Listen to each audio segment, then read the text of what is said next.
Beograde, dobro veče. Večeras gosti studija Besu, Dunja Kusturica, selektor Kustendorf festivala, Zoran Cvijanović, glumac, muzika Putnik u tramvaju,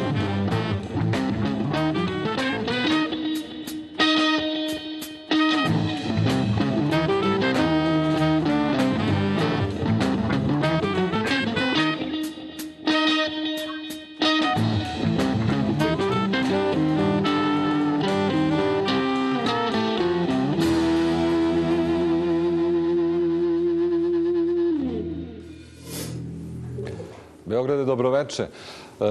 Ovom temom koja je u stvari autorskog delo jazz benda Putnik u tramvaju, koje veoma podsjeća možda na neku filmsku numeru, otvaramo večerašnju priču koju posvećujemo upravo završenom Kustendorf filmskom i muzičkom festivalu. Naši gosti su selektor Kustendorf festivala Dunja Kusturica. Dobroveče i dobrodošla. Dobroveče.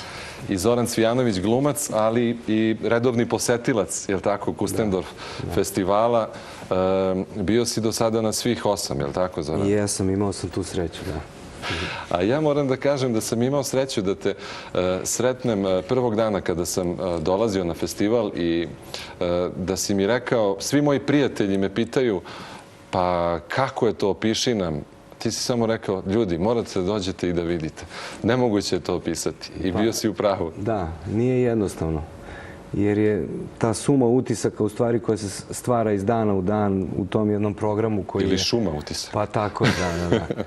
Onda se na kraju pretvorio na jedan divan osjećaj, u stvari jedno zadovoljstvo što je čovjek bio prisutan i što je bio tamo. Tako da kasnije cele godine sabira šta je sve video, doživeo, koga je sreo, s kim je pričao. Tako da vrlo je teško u stvari pričati o tome ako ne budeš postavio neko konkretnije pitanje. Dobro. Evo da pitamo Dunju. Dunja, prvo kao selektor, da li si zadovoljna završenim poslom? Da li si umorna? Eto i to da te pitam, jer znam koliko je bilo intenzivno sve svih tih dana festivala. Ali dobro, zadovoljna sam vrlo kako je sve proteklo i čini mi se da se i sam festival kroz godine razvija i dobija neke nove oblike koji su uvijek drugačiji, zanimljivi i tako. Imamo i dobitnike ovogodišnjeg festivala, odnosno pobjednike. Lepo je reći da su i jedina dva naša filma dobila također nagrade. Jedan je tako kao Srebrno jaje, a drugi je... Ko beše, Dunja? Jedan je Marko Sopić koji je dobio Srebrno jaje, a drugi je Luka Popradić, odnosno njegova direktorka fotografije za dokumentarni film koji je snimio. Meni je jako drago što se to dogodilo, naročito što je ceo festival koncipiran tako da nema burazerskih varijanti gdje neko nekome namješta nagradu, nego je taj žiri u kome su bili uglavnom stranci sam zaključio da ti filmovi zaslužuju te nagrade. Luka Popadić je, apropo, ove godine stvarno obeležio ovaj festival jer je on napravio jedan kratak dokumentarni film o jednom amaterskom pevačkom društvu koje čine raspevane Požežanke, koje su bile pozvane na Kustendorf i posle projekcije tog filma one su se pojavile uživo. Tako da je to stvarno prvi put da je jedan dokumentarni film prešao rampu i spustio se uživo u publiku i stvarno obeležio festival ove godine. On je nastavio da živi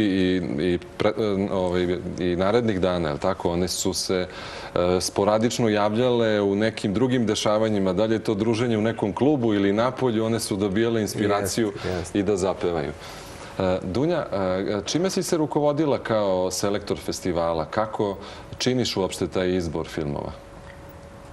Pa, kako da kažem, to je, mislite kako se odvija selekcija u smislu mog izbora ili kako stižem do filmova? Pa i jedno i drugo. Aha, pa dobro, za filmove uglavnom se sami autori ili prijavljuju ili po nekoj preporuci stignu do mene.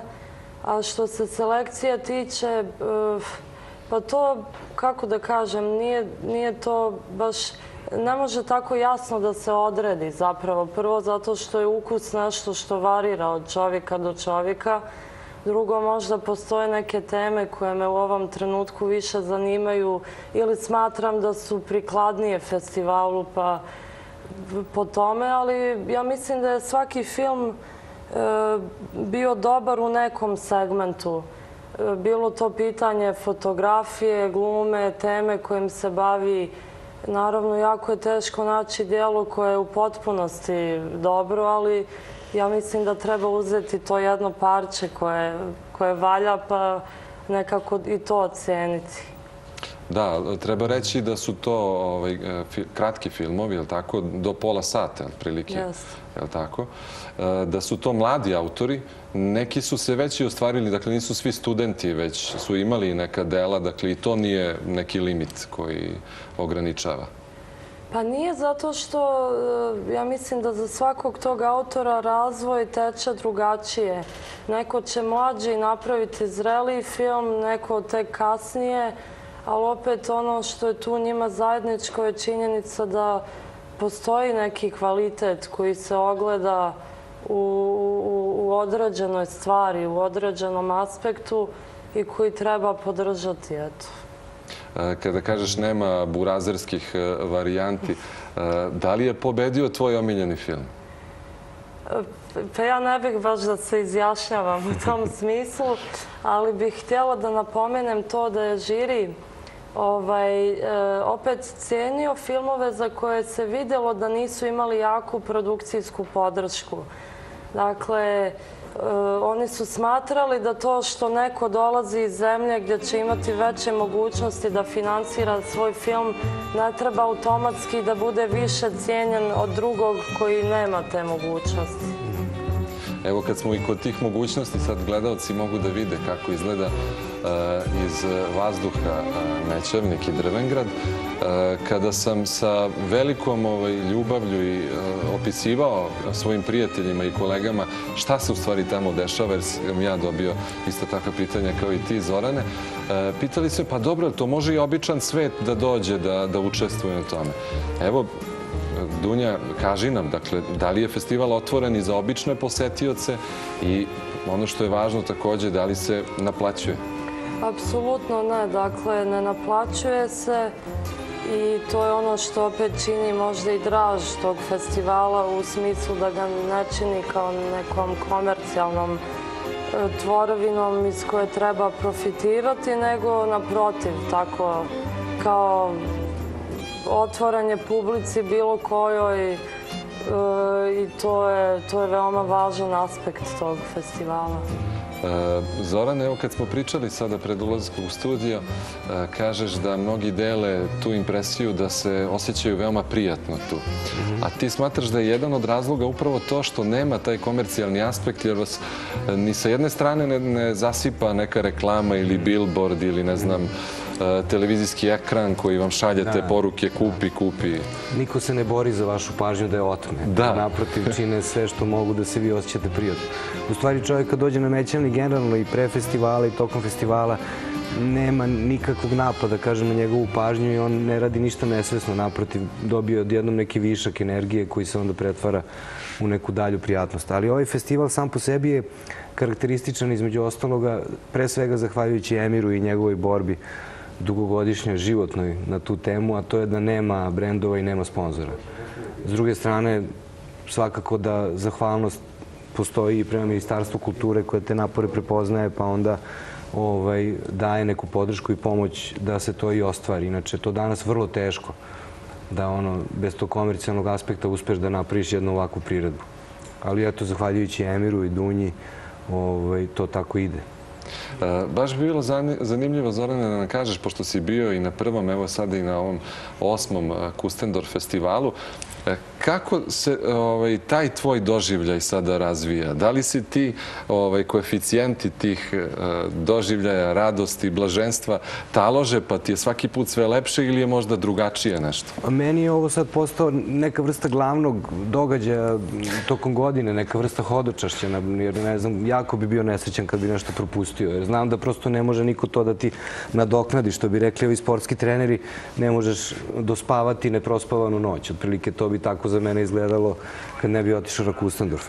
A situacija u kojoj se čovjek tamo nalazi je da jednostavno sedite pored ljudi koje vjerojatno nikad više nećete sresti u životu. Naprimjer, da doručkujete, da pored vas sedi Nikita Mihalkov, dovoljno da čujete njegov glas i da budete u njegovoj auri, pa da, ne znam, nekako ste na nekom velikom dobitku. Sad sam se setio kad su bili Meksikanci, ovi Gael Garcia Bernal i njegov kolega koji je pravio isto onaj omnibus, onaj meksički reditelj sa svojom ženom.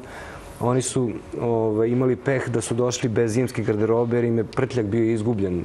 I sad prosto da bi razumeli kakva je atmosfera na festivalu, naravno da smo im nudili sve, od veša do jakni i ovoga onoga, ali drugog dana su ih svi već pitali što se ne presvuku, jer su stalno bili u istom, ako se sećaš.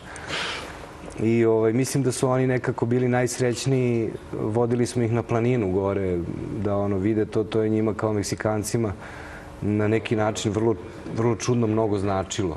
Oni su tražili da ostanu gore, jedva smo ih nagovorili da se vrate posle na film, da možemo da gledamo film. I to su uglavnom stvari koje se dešavaju na neki spontan način. Da, evo, da čujemo tvoj utisak. Šta si ti to primetila kod stranaca? Šta je to što njih toliko oduševljava kada dođu na Kustendorf festival, kad se oseti taj duh i Balkana i eto taj susret sa najvišom umetnošću? Pa prvo mislim da je jedna vrsta rasterećenosti. Dakle, ne postoji tenzija koja je prisutna na drugim velikim festivalima. Oni ne dolaze tu da se takmiče, već da nekako provedu i neko prijatno vrijeme. A druga stvar koja mislim da je veoma važna je to što dobijaju jednu novu sliku o Srbiji, kakvu nisu imali ranije, jer su uglavnom bivali toliko zatrovani tom lošom, negativnom slikom, da se uvijek nađu iznenađeni. Sad, naravno, uvijek će doći gosti koji već imaju neku vrstu naklonosti prema Emiru, pa će pristati na dolazak, ali onda, na primjer, razgovarajući sa članicom žirija Amandom Neville, koja je iz Engleske, ona mi je rekla da je bila potpuno šokirana time kako je doživjela Srbiju u odnosu na to kako su je predstavljali britanski mediji. Tako da, mislim da je to veoma važan aspekt. Zorane, kad si to pomenuo da doručkuješ, a pored tebe Nikita Mihalkov, ja barem onom što sam čitao kada su ranije bila u pitanju ta velika imena iz sveta filma, stvarala se ta aura nedodirljivosti, a pogotovo naravno kada su festivali u toku. Međutim, ti si izneo iz ličnog iskustva jedan događaj gde si bio učesnik festivala, ali da ti nije bilo dozvoljeno da prisustvuješ na tim nekim prijemima gde se pojavljivale, da kažemo, te velike face. Pa to je ovo o čemu Dunja priča. Upravo ti drugi festivali su koncipirani pre svega na nekoj komercijalnoj osnovi koja onda podrazumeva veliki broj obaveza i ti ljudi koji dođu na festival uglavnom imaju tačan raspored kad idu da se slikaju, kad je konferencija za štampu, kad su prisutni projekcije filma i tako dalje. Tako da i ljudi koji dođu na Kustendorf, kad nam se zahvaljuju sad nama kao posetiocima i Dunji, Emiru, Maji i Striboru kao domaćinima, uglavnom ističu to da oni nisu doživjeli takav festival nikad i nigde ranije. I stalno pominju to kakav je stres za njih, odlazak na neke festivale i sve to zajedno. A onda se, na primjer, dešavalo da je band Zeitlin, koji je te godine bio nominovan za Oscara sa filmom Zveri južnih divljina. Da, je li tako? Sljedeće godine se javio i pitao može da dođe onako u provod. Pa onda se, pošto Kustendorf pada kao, kako da kažem, kao Uskrs, dakle nije neukusno, ja se izvinjavam, ali pomera se prema obavezama tih velikih zvezda onda se ispostavilo na kraju da nije mogao da dođe. Pa se sećam drame kad je Farhadi bio sa svojim filmom, sa Rastankom. Pre toga su prikazana 2 filma njegova, tako, sve o Eli i valjda još jedan. Onda je bila drama sa njegovom kancelarijom da li može da ostane 2 ili 3 dana duže, pa je onda navrat nanos nekako to rešavano i to se zajedno. To su stvari koje se, kažem, dešavaju, a ja sam imao prilike da budem gost na Venecijanskom festivalu sa filmom Điđe Karanovića, koji je tad bio u zvaničnoj konkurenciji, ali nismo bili prosto pozivani ni na kakva ta neka dodatna dešavanja tipa žurke, ovoga i onoga. Naprotiv, tu se strogo vodi računa kog gde ide, kog gde ulazi, a ovde toga nema. Ovo je potpuno otvoreno i to je nešto, kažem, što je porodica Kusturice praktično priuštila tim mladim ljudima da sretnu neke ljude koje verovatno nikad, kao i ni ja, ni bilo ko od njih drugi, neće imati prilike nikad više da sretnu u životu. I ne samo to, nego da ih pitaju, da s njima diskutuju, da imaju tu sreću da oni prisustuju njihovim projekcijama, da to gledaju. Kaminski, koji je snimatelj Spielbergov, je prošle godine sedeo na svakom studentskom filmu i gledao ceo program. Nikita isto sedi na svim programima i gleda. Pa nije mala stvar ni Dunja što je Movie Maker proglasio Kustendorf kao najbolji festival na svetu. Pa on ga je proglasio jednim od najopuštenijih festivala, najneformalnijih i tako dalje. Pa da, to je zapravo razlog, jeste sve ovo što smo sada nabrojali. Ta neka neformalnost i tako neka prijateljska atmosfera, prisna da kažem, koja je karakteristična za Kustendorf. Predlažem da čujemo još malo Putnike u tramvaju, pa ćemo nastaviti priču.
Hvala.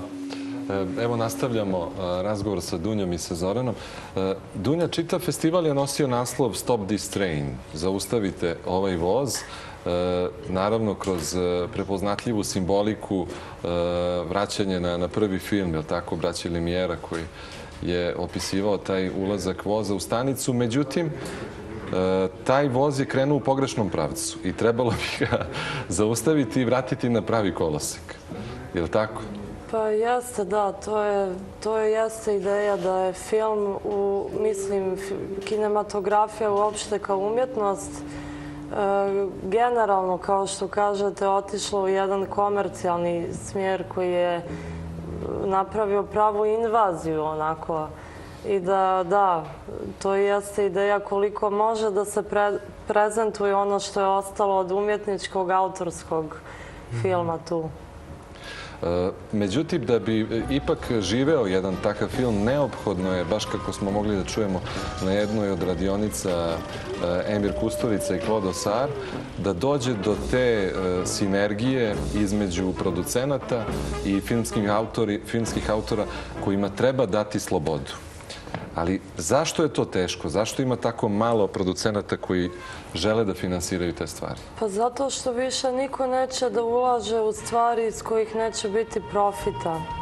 Dakle, mislim, to je nešto što je opisano, sistem u kome danas živimo je opisan još i u Zolinim romanima. Ali to je sad stiglo do toga da je nekako okupiralo i polje umjetnosti. I to u jednoj vrlo dramatičnoj mjeri. Tako da producenata kao što je Claude Ossar ima sve manje i mislim što se mene tiče, barem iz moje vizure, to djeluje dosta zabrinjavajuće. Ali evo, na primjer, da stvarno istaknemo Claude Ossar, baš kako je rekao i Emir Kusturica, da je to možda i jedini producent trenutno na svetu koji daje bezgraničnu slobodu autorima koje ona voli, koje poštuje.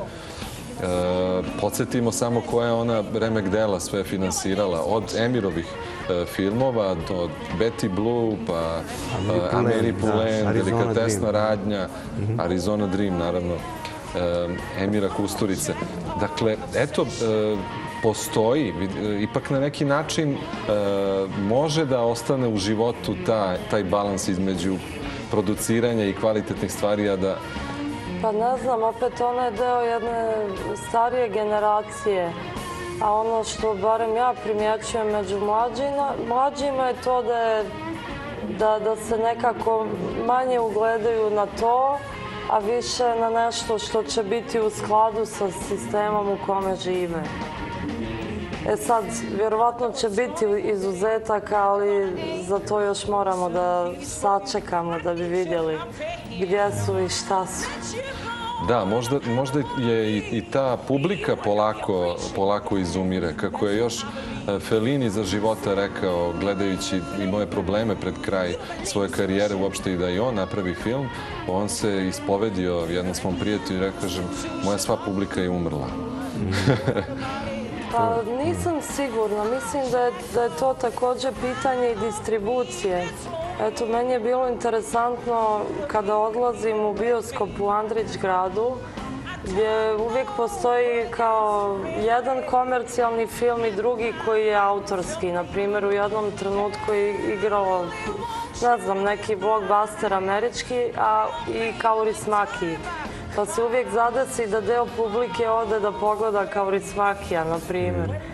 Tako da, a vremenom, ja opet vjerujem da će vremenom takvih biti sve više. I to je ono na čemu treba raditi, distribucija, naročito kod nas. To je Višegrad je generalno to neko uže jezgro grada, 5 do 7 hiljada stanovnika, ako se dobro sećam, koji pravi 3.000 gledalaca mesečno u bioskopu. To je potpuno fantastičan rezultat. Kad se ljudima da šansa, onda oni pokažu da imaju i ukusa i ljubavi i volje i svega. Da, tek će se pokazati Emirovi projekti koje će rezultate dati, ali ja mogu iz ličnog iskustva da kažem kakva je bila impresija kada smo imali tu privilegiju da nas Emir Kusturica odvede u Andrić grad i da, eto, i tim svetskim ljudima, Oskarovcima, dobitnicima Zlatnih palma, oni koji to sve organizuju, kada je njima stao dah, prvo od te lepote do prepoznavajući tu čudesnu ideju da Emirovu, da na jednom mestu okupi sve moguće te civilizacijske tradicije, arhitekture koje su prošle ovom teritorijom. Dakle, od Vizantije, pa eto, renesansa koja deli ta dva dela, pa do, eto, i orijentalistike. Kako, evo Dunja, ti si gledala kako taj grad raste, jer si uopšte na početku i razumela očevu ideju i šta će on tu stvari da napravi? Pa, ja sam neku, da kažem, neki osnovni koncept, da, ali mislim da ni on sam nije znao tačno kuda će to sve da ide, kao što to inače biva u njegovim projektima, pa se onda to tako proširilo u nešto veće i veće. Da, on često ume da citira iz Rubljova, onog malog dečaka. Imali smo i tu privilegiju da gledamo Andreja Rubljova na Kustendorf festivalu, koji se prihvati zadatka da izlije zvono, a u stvari ih je slagao da zna tu tajnu, nije znao i na kraju kroz suze to i priznaje. Kaže, Emir čitavog života se osjećao kao taj dečak. To je ta tajna stvaralaštva. Evo iz prve ruke da čujemo od tebe, Zorane, kakav je to osjećaj raditi sa Emirom na filmu? Nije jednostavno preneti te utiske kao ni u Kustendorfu. Pa to je za mene bilo i ogromno zadovoljstvo i velika sreća. Emir je čovjek koji ima tu vrstu pažnje. Kad imaš sreće pa da malo više vremena tako provodiš s njim, onda možeš jasno da vidiš te trenutke kad je online. A to nam je ove godine demonstrirao na njegovoj radionici, jer je to jutro valjda legao negde oko 7-8 ujutru, a pojavio se na radionici oko 12:30 i priznao onako iskreno da nije naspavan, da se tek probudio i sve ovo zajedno. A onda je počeo da se prisjeća sa Claudio Sar, počeo se prisjeća snimanja Arizona Dreama i kad je počeo govori o filmu, odjednom je na jedan direktan način pokazao kako ta strast prema filmu u njemu nikad ne spava. I to je u stvari za te studente bila verovatno najsnažnija poruka koju je mogao da im prenese. U tom smislu, kad dođete na set, evo ovako, otprilike, kad smo došli na set, bilo je otprilike 35-36 stepeni, a onda se vreme odjednom na vrlo dramatičan način promenilo. I krenula je neka oluja, da udaraju munje, sad Emir stoji ispred mene i nešto mi govori otprilike. Ne znam da smo diskutovali o sceni ili o nečemu već dok smo čekali da se snimanje nastavi, a iza njega na 200-300 metara bi udarila munja. Ja vidim munju kako udara zajedno sa zvukom, jednostavno slika i zvuk. Znači, toliko je dramatično to bilo. Mi smo bili okruženi nekim kranovima, onom rukom za kameru i tako dalje. Niko od ekipe nije onako uopšte obraćao pažnju na to, svi su bili mirni, jer prosto je on tu i on obezbeđuje taj deo prostora. Znači, on ima tu vrstu neke, on kad režira, on ima tu vrstu neke moći. A ja sam pozvao me da igram kod njega u filmu kad sam stvarno bio najspremniji, a u stvari mogu bi da kažem da nisam imao nikakvu tremu zato što sam jednostavno shvatio da kod njega medved ili magarac ili vo mislim, dobro glumi, tako da sam nekako bio miran. Nekako sam bio u sigurnim rukama, tako da nisam imao nikakav problem. Jednostavno, ako je s njima mogo nešto, valjda će i sa mnom, eto, tako da. Ali to je stvarno nezaboravno iskustvo, jer njemu stvarno ništa ne promiče. On ima tu neku pejzažnu percepciju u kojoj drži sve pod kontrolom i ako se čovjek opusti i pusti da prisustvuje tome, stvar je stvarno nezaboravna. Hoćeš s nama da podeliš to kako ti je dao instrukciju za tvoju ulogu? Ti glumiš jednog pilota, tako to je helikoptera. bila jedna rečenica u scenariju, ali to je u stvari istini događaj koji je Emir upotrebio da anticipira praktično na jedan način osnovnu temu celog filma. A to bi otprilike značilo da ljudi koji su se na neki način privikli na rat i koji nemaju nikakvo očekivanje da će se to ikad, pa bi čovjek pomislio da ih više ništa ne može iznenaditi, on uvodi jednu scenu u kojoj se dva pilota nađu sa poskokom u kabini na 200 metara nadmorske visine, što je želio valjda pošalje poruku da iznenađenjima nema kraja. I to je početna scena tog filma. A instrukcije nije bilo puno, ali kasnije, tokom snimanja, dok sam ja isprobavao te postupke i prosto gledao šta može da se iskoristi iz te situacije, apsolutno mu ništa nije promaklo i onda je rekao ovo je dobro, ovo je dobro i dao mi vjerovatno jedno od najlepših indikacija koje sam čuo ikad u životu da reditelj može da kaže glumcu, a to je sve je to divno, sve je to super, a sada neka 80% toga ostane unutra. I u stvari ti objasni sve. Dunja, ja sam čuo Emira kada je davao izjavu za medije gde su oni pitali za tvoj deo posle tu kao selektora, a on je rekao ovakvu jednu rečenicu, kaže da, Dunja je najbolji izdanak porodice Kusturica jer objedinjuje 3 važna faktora, a to je obrazovanje, emocije i patriotizam. Pa to mi je baš drago da čujem.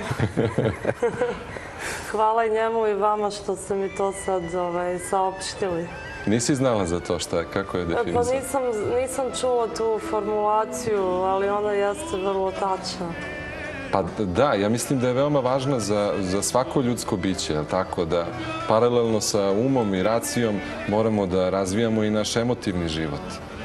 I naravno da imamo veliku svesnost odakle smo i odakle potičemo. Pa, apsolutno. Jako je teško opet to objediniti, jer vrlo često racio guši emociju ili obrnuto, a patriotizam je nešto što je danas nekako loše viđeno, naročito u ovim područjima. Tako da to je možda najveća borba danas. Kao kako ostati patriota, a ne biti osuđen da si kao neki šovinista, nacionalista koji isključuje sve drugo. Zorane, da li je to i za glumca potrebno? Evo sad kada si rekao ta eksplikacija Emirova, da to ostane unutra. Kako to glumac da napravi taj balans, da racio da ga vodi, ali ipak i ta emocija da bude izražena i da prosto dođe do publike, a da ne ode pak u neku šmiru što glumci često umeju? Mira Stupica je jednom rekla, kad su pričali o nekoj predstavi, pa su rekli, pitali su kakva je Seka Sablić, oni su rekli, pa Seka Šmira, a Mira im je rekla, ona može.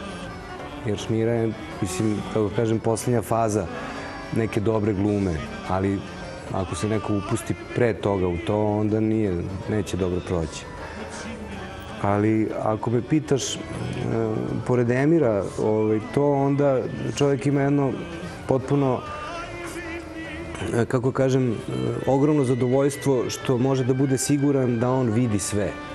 I u stvari te rastereti strašno i dati neku novu energiju da onda prosto ponekad čovjek može sam sebi da iznenadi i ono što je najvažnije, on te ohrabruje da u kadar uđeš potpuno bez ikakvog umišljaja, nego on prosto gleda dok se ne desi neka spontanost, dok se ne desi nešto što je iznenađeno. U jednom trenutku, kad smo snimali to uletanje Sokola u tu kabinu, Soko je promašio i meni se zakačio za leđa. Pre toga su me svi plašili kako je opasan mnogo, jer on gde uvati kandžama, on pokida. I sad, ajde, dobro, nije loše, prosto malo da se taj strah vidi i sve to. I on je pao meni na leđa i sad ja vidim, niko ne viče stop i ovo i ono i čujem tamo iz šatora gde je režija. Oni se smeju i viču, vidi ga, on još glumi. Znaš, kadar je propao, ali ja ne prestajem da glumim jer jednostavno sam u takvom stanju. To je otprilike nešto što on omogući glumcu, da jednostavno sa nekom spontanošću radi sve što treba. Evo, moramo ipak mi da pustimo reklame, nismo na Kustendorfu, ali se vraćamo, pričamo dalje o tom festivalu.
Tramvaju, mi nastavljamo priču o Kustendorfu.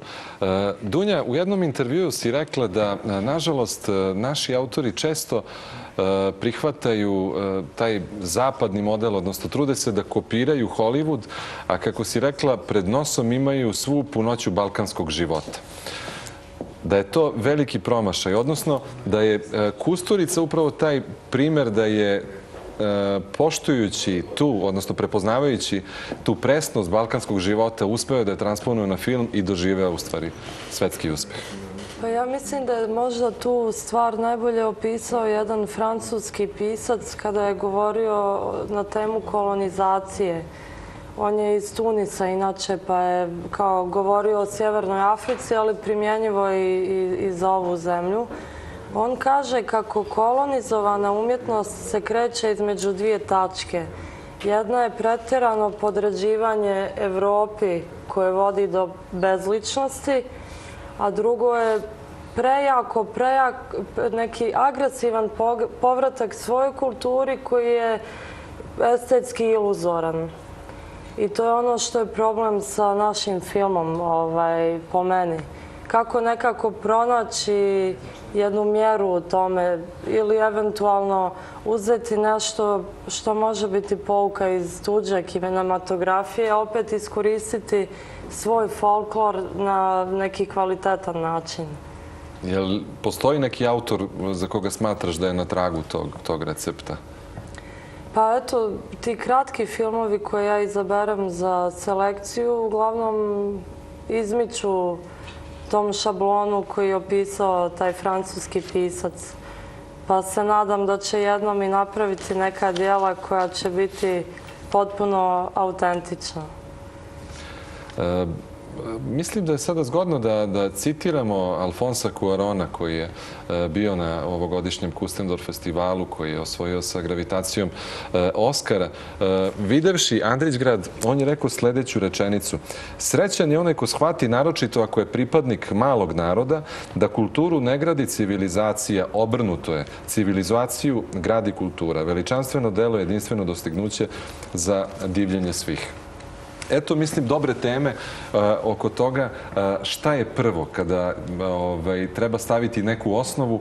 Šta je? Da li je kultura u stvari kao neki luksuz, da li je možda kao neki suvišak, dodatak koji se rađa iz dokolice ili kultura mora da bude osnova koja kasnije gradi i civilizaciju? Pa to je onako dosta komplikovana tema. Nedavno sam čitala Viktor Hugoa Zvonara Bogorodičine crkve,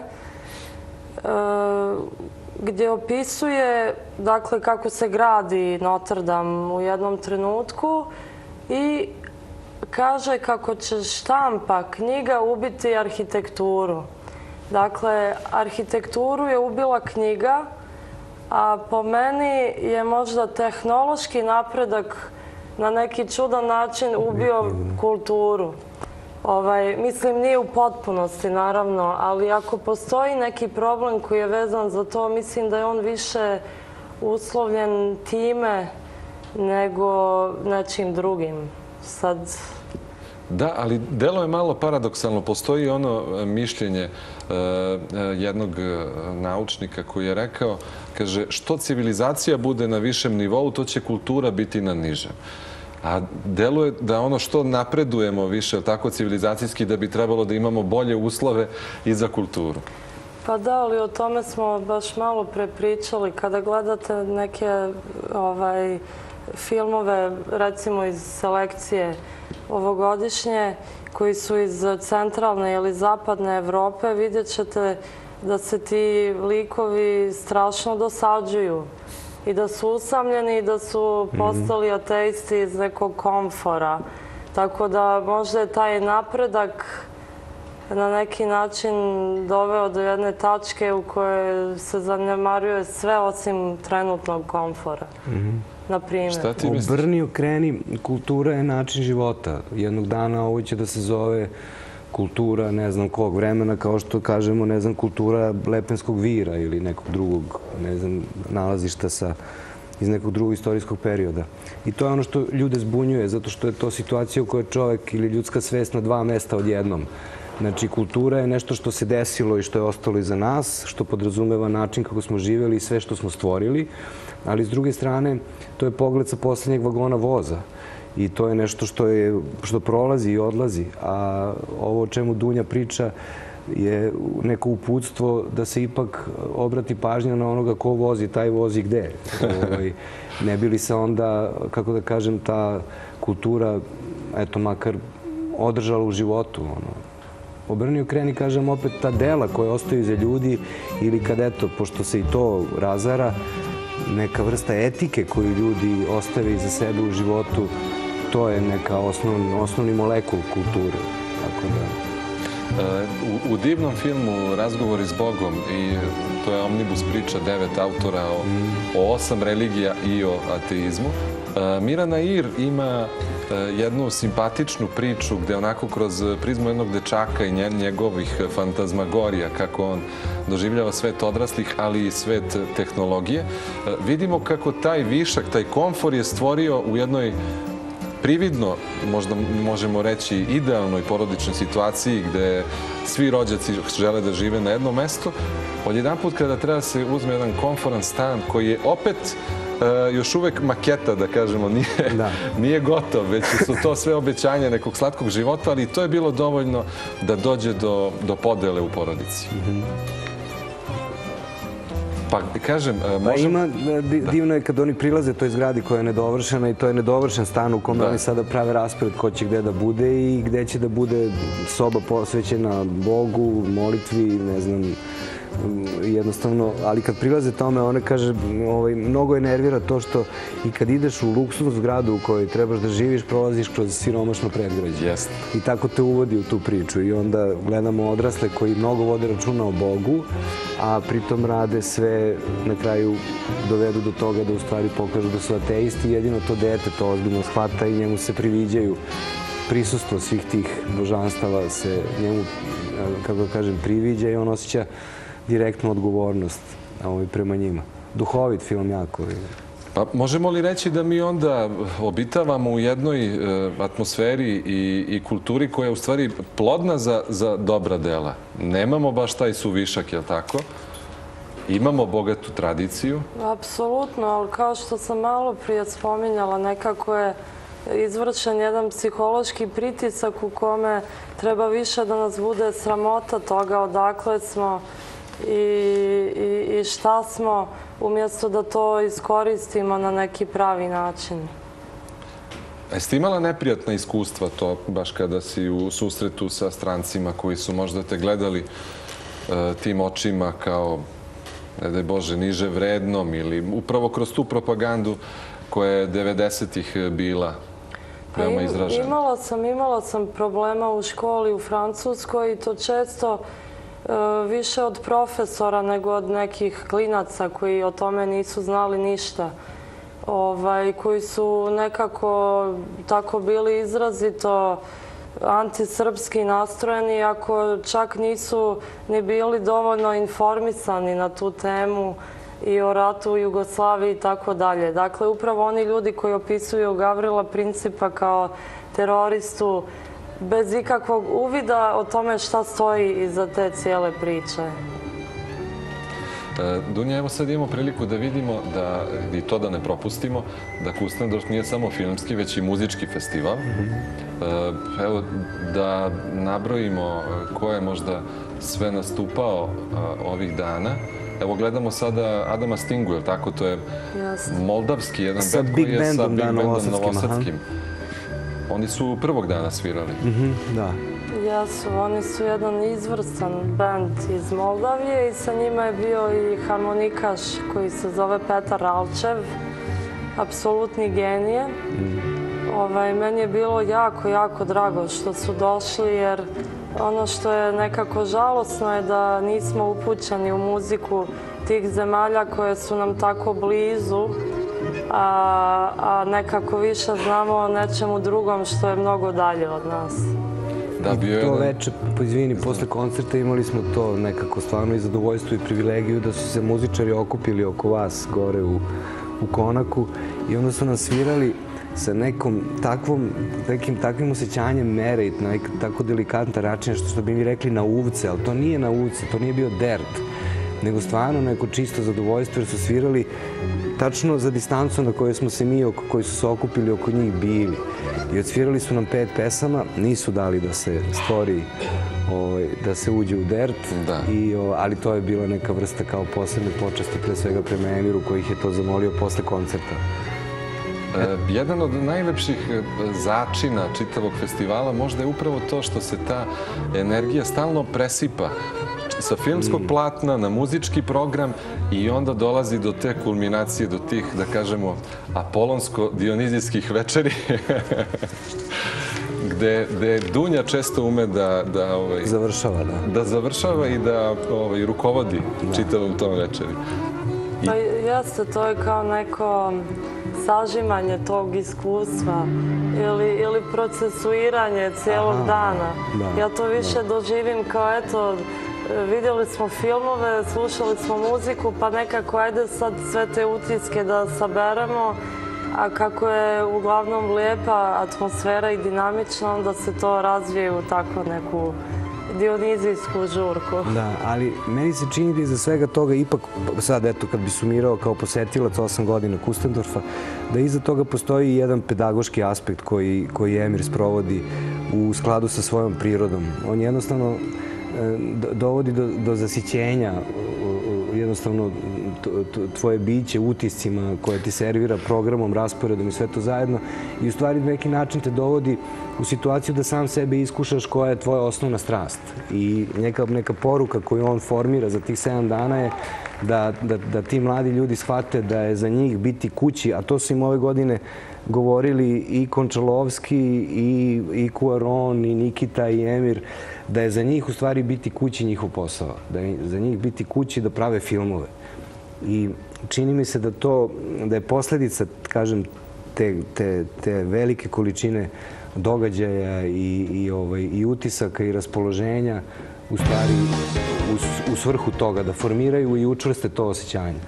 Da, ali mislim da je još jedna važna poruka koju nam Emir stalno šalje i svojim stvaralaštvom i delom, a to smo mogli da vidimo, na primjer, kada je nažalost došlo do otkazivanja koncerta Party Breakersa. Cane se razboleo bio i Emir je izašao. Prvo je opravdao odmah Caneta, zaštitio je, kaže, ne možemo zameriti, on je bolestan, ali sljedeća poruka je bila, kaže, svim onima koji sede po budžacima i stalno nam govore ovo ne može, ono ne može. Sve može. Za 10 minuta jedan bend, za pola sata drugi bend i izlaze. Dunja, koliko misliš da je taj mentalitet jedna obstrukcija u stvari koja nam ne da da razvijamo naše talente? Odakle, mislim, to je čak još i Andrić opisivao da je u tursko doba postojalo to. Bolje da sedim tu da popijem kaficu, rakicu, nego, ne treba mi tamo da idem dalje, nego stalno neka kočnica da kažemo, pa čekaj, zašto ne bi mogli? Ajde da se upustimo u to. Da, mislim da je on to čak spomenuo u svom doktoratu, razvoj duhovnog života u Bosni za vreme turske vladavine. Pa to je dosta opširna tema, mislim, nisam sigurna koliko je to do mentaliteta ili je više do pojedinca. Opet, ja barem vidim u mojoj generaciji da postoji jedna velika kočnica kod svih, koja je opet vjerovatno uslovljena svim istorijskim, političkim zbivanjima koja su se desila u zadnjih 20 godina. Ne znam, možda je to bilo drugačije u vrijeme komunizma. Eto, šta vi mislite? Pa, ne znam, ja znam ovako, Zorane, šta ti misliš, ali otprilike kada izneseš neku ideju u nekom društvu ili u komšiluku, ako daš ideju da se nešto ulepša, park ili bilo šta, dvorište, većina će ti reći, ma gde ćeš s tim, ne možeš da se dogovoriš s njim, sa celom zgradom, otprilike tako. I odmah ti ubiju tu želju i ideju. Pa da, nekad je neko rekao šta da se radi, to bi ljudi radili i to bi tako bilo. Meni se čini da je demokratija na neki način, da ako bi rekli za ono bivše društvo da je ipak imalo neku jasno izgrađenu etiku, da je ovo društvo danas koje živimo nema jasno, makar jasno predstavljenu ili formiranu ili oblikovanu etiku koju svi zajednički zastupamo. Tako da, ali to me ne iznenađuje zato što jednostavno svako društvo koje, na primjer, smatra da je dobrobit važnije od profita, a to može samo društvo da uradi, ne može ili neki pojedinac jako bogat, ono biva kažnjavano i razarano pre svega demokratijom. Znači, ona donosi tu bezličnost koja znači da ne možeš da imaš lokalne junake, nego moraš da prihvataš globalne junake, da se smeješ svojim istorijskim junacima i sve to zajedno, da to nije in, a ovo jeste. Ali s druge strane dobijaš i neke druge stvari, kao što su, na primjer, korupcija na koju se žale sve nove demokratije, ekonomija i druge ljudske veštine kao što je medicina se u stvari okreću protiv čoveka i čine te zavisnim zato što se proglašavaju za intelektualno pravo. I to su u stvari neki aspekti, kako da kažem, instaliranih demokratija u kojima se sve čini da i sve se preventivno kompromituje da se ne bi među ljudima uspostavila neka etika koja bi onda to sve na neki način uredila. U tom smislu, Kustendorf je zaista jedno mesto otpora i to je Nikita ove godine potpuno jasno i nedvosmisleno izjavio. Da je to stvarno jedno mesto otpora odakle treba krenuti u napad. Da, pa da pomenemo i to da si ti uključeni u taj projekat Parka prirode, Mokre gore. Bio si jedno vreme i predsjednik Skupštine, je li tako? Jesam, da. Bio sam šef Emiru Kusturici. Jedan od retkih. Da. Jesam, bio sam, da. Kaži, možda javnosti nije dovoljno poznato šta je sve učinjeno. Zahvaljujući Emiru, planine Zlatar, Zlatibor, Tara, reke, Rzav, Beli, Crni, Drina, su ostale to što jesu, oni su se pretvorili u rudnik nikla. Mislim, to ljudi ne trebaju nikada zaboraviti, na to ljude stalno treba podsjećati, zato što ljudi ne znaju šta se događa u svetu i šta su ljudi spremni da urade nekoj zemlji ili prirodi ili majci zemlji da bi stvorili profit i nešto radili. Pošto to Emir jako dobro zna, on je onda na neki način stao svojim autoritetom iza svega toga i stvari da njega stvarno nije bilo teško da bi se to uspostavilo. Park prirode je praktično nacionalni park Tara i zona zaštite je proširena. Proglašen je park prirode Mokra Gora Šargan. On će se još širiti. Na kraju krajeva to je naša obaveza prema priključenju Evropskoj uniji. Mi imamo mali procenat zaštićenog područja. Imamo neku iluziju o tome da smo ekološka država. Naprotiv, meni se čini da mi nismo toliko loši ljudi koliko smo otrovani i koliko ne znamo da smo otrovani, jer ne upravljamo ni otpadom, ni otrovima, ni emisijama, ni gasovima itd. Ali Emir se ozbiljno i sa puno strasti bavi time i kažem, zahvaljujući njemu taj park je formiran, opremljen, postoji nacionalni ekološki centar koji se zove Čarni breg, kum je bio Matija Bećković. Od njega, od vrha do Mokre gore i izlaza iz Mokre gore napravljena je kanalizacija, izvučena voda, struja, obezbeđeni su uslovi da ljudi mogu da uživaju u prirodi, a da je pritom ne devastiraju, ne uništavaju. Jer, na primjer, jedna od posljedica kako je to krenulo, napravljen je, na primjer, hotel Omorika, pa je to koštalo jednog planinskog potoka koji je taj hotel uništio jer nema septičku jamu i nema dobro prečišćavanje i tako dalje, a onda su krenule da niču vikendice. Ta prljava voda se slivala u Vrutkovce, u jezero iz koga celo Užice pije vodu i hvalilo se kako ima najveću rezervu vode u Evropi. Onda su krenuli da niču vikendice oko jezera na državnoj zemlji, zatrovale tu vodu i Užice je ostalo bez vode. Emir je o tome pričao pre, koliko se ja sećam, 5 ili 6 godina. I naravno, ljudi su ga gledali belo. Onda se to posle toga sve desilo i ljudi i dalje gledaju belo. U tom smislu on se angažovao i to je stvarno neumoran. Napravljena je, kažem, kanalizacija, pravi se veliki prečistač, kolektor na izlazu iz Mokre gore. Dobijamo saveznike na Zlatiboru koji pokušavaju sada da naprave veliki kolektor za prečišćavanje svih voda sa Zlatibora i ta svest se polako širi jednostavno oko ljudi. Ljudi počinju da prave drvene kuće, vraćaju se svojoj tradiciji, svojoj estetici. Tako da, eto, to je njegova najveća pobjeda. Divota. Nažalost, evo, vreme za emisiju je isteklo. Mnogo vam hvala što ste bili večeras u emisiji. Hvala vam što sam i ja bio privilegovan da osjetim tu atmosferu. Evo, kroz emisiju Agape gledalci će moći da vide i jako mudre razgovore i naših proslavljenih reditelja. Za kraj još jedan put Putnik u tramvaju. Evo da pohvalimo da vi ne svirate samo tuđu muziku, već da ste i neke autorske numere večeras izveli, je tako? I gde može publika da vas čuje? Pa uglavnom sviramo našu muziku, tako zbog toga smo svi okupili, samo smanjimo.